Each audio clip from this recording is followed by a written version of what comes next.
Армысыздар достар, бүгін сіздермен өте оңай дайындалатын түскі асты дайындайтын боламыз. Видео басталмас бұрын менің каналыма тіркеліп, лайк басуды ұмытпаңыздар.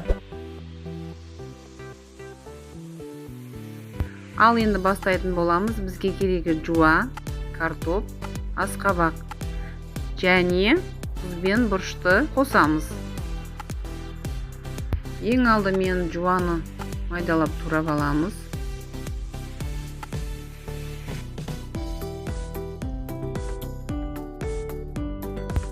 Енді картопты дайындайтын боламыз.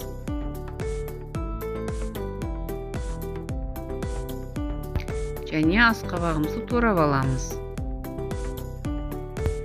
Енді қызып тұрған табамызға сұйық майымызды құйып аламыз.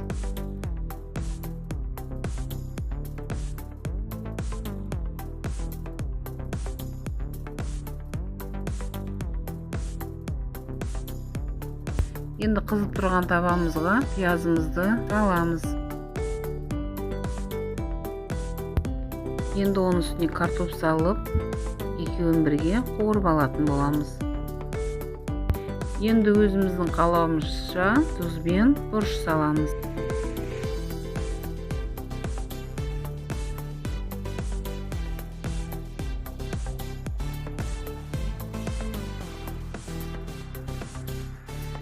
Сосын 10 минутқа қақпағын жауып қоямыз.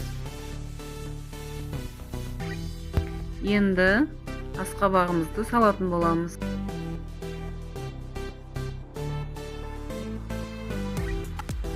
Енді азырақ тұз салып араластырамыз.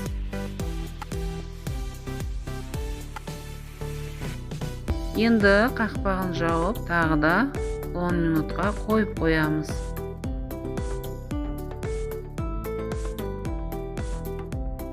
Міне біздің енді түскі асымыз дайын болды.